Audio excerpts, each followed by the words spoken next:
प्रकरण 48. दुसऱ्या महायुद्धाचं दाट सावट. 192 मर्सर स्ट्रीट, प्रिन्स्टनमधलं आईन्स्टाईनचं नवं घर अकॅडमीपासून काहीच दूर होतं आणि घरापासून अकॅडमीपर्यंतची लांबलचक वाट तुडवणं हा इथे आल्यापासून त्याचा नवा छंद झाला होता. असं चालताना तो आपल्याच नादात असायचा.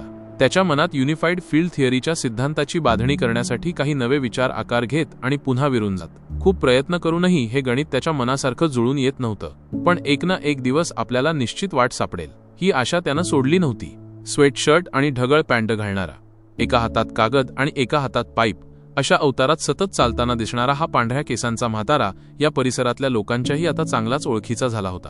जगभरात प्रसिद्ध असलेला, मोठमोठे शोध लावणारा, जगातला सर्वांत बुद्धिमान माणूस म्हणून ओळखला जाणारा माणूस इतका साधा कसा, याचं आश्चर्य त्यांना राहून राहून वाटत असे.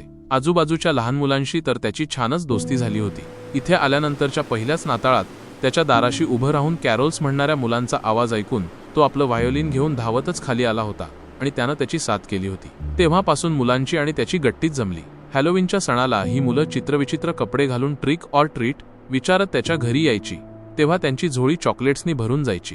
मुलांशी कोणत्याही विषयावर बोलायला त्याला कंटाळा येत नसे. तुम्ही मोजे का नाही घालत हो, कुणीतरी विचारायचं.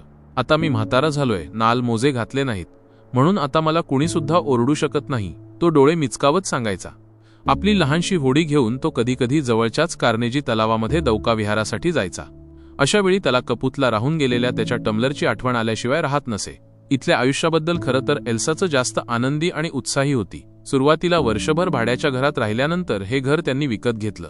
तेव्हा हिरव्यागार बगीच्यांनी वेढलेली ही जणू एखादी पुरातन भव्य वास्तूच आहे असं तिला वाटलं. पण या घरात राहण्याचा आनंद तिला फार काळ मिळाला नाही. नाझींच्या भीतीनं नवऱ्याबरोबर पौरेसमध्ये राहायला गेलेल्या तिच्या मोठ्या मुलीचा इल्झाचा मृत्यू याच दिवसांमध्ये एका गंभीर आजारपणात झाला. इल्झाच्या शेवटच्या दिवसांमध्ये तिला भेटायला पॅरिसला गेलेली एल्सा परत आली तेव्हा दुःखानं कोलमडून गेली होती. इल्झाचा नवरा रुडॉल्फनं बर्लिनच्या घरातली आईन्स्टाईनची कागदपत्र नाझींची नजर चुकवून गुप्तपणे पॅरिसला रवाना केली होती. अमेरिकेला परतताना ही कागदपत्र ती सोबत घेऊन आली, पण आता तिची अखंड बडबड, हसणं सगळं संपून गेलं होतं. मुलीच्या दुःखातून एल्सा कधी सावरलीच नाही. उलट तिची तब्येत खालावत गेली आणि 1936 मध्ये तिनं या जगाचा निरोप घेतला. सगळी दुःख शांतपणे सहन करणारा आईन्स्टाईन एल्साच्या जाण्यानंतर आपल्या संशोधनामध्ये पुन्हा एकदा बुडून गेला. घर ते अकॅडमी आणि महाविद्यालय ते घर आणि मधल्या वेळात आपला सिद्धांत जुळवण्याचा विचार, इतकंच आता त्याचं विश्व उरलं होतं. आईन्स्टाईनचं प्रिन्स्टनमधलं आयुष्य असं निवांत पुढे चाललं होतं आणि तिथे युरोपवर मात्र पुन्हा एकदा युद्धाचे काळे ढग जमायला लागले होते. त्याच्या मायदेशातून रोज अधिकाधिक चिंतेत टाकणाऱ्या बातम्या येऊन धडकत होत्या. हिटलरच्या जुलमी राजवटीनं आता चांगलेच हातपाय पसरले होते. आपल्या सैन्याचा आकार अफाट वाढवून हिटलर पोलंडवर स्वारी करण्याच्या बेतात होता. खुद्द जर्मनीमध्ये ज्यू द्वेषानं आता कळस गाठला होता.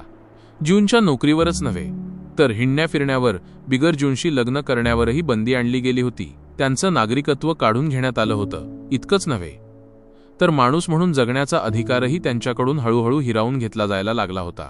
1938च्या नोव्हेंबरमधल्या एका काळरात्री ज्यू प्रार्थनास्थळं, सिनेगॉग्ज आगीत भस्मसात करण्यात आली. आगीच्या ज्वाळांनी वेढल्या गेलेल्या या पुरातन वास्तूंच्या काचा खळाखळा फुटल्या आणि रस्तोरस्ती पसरल्या.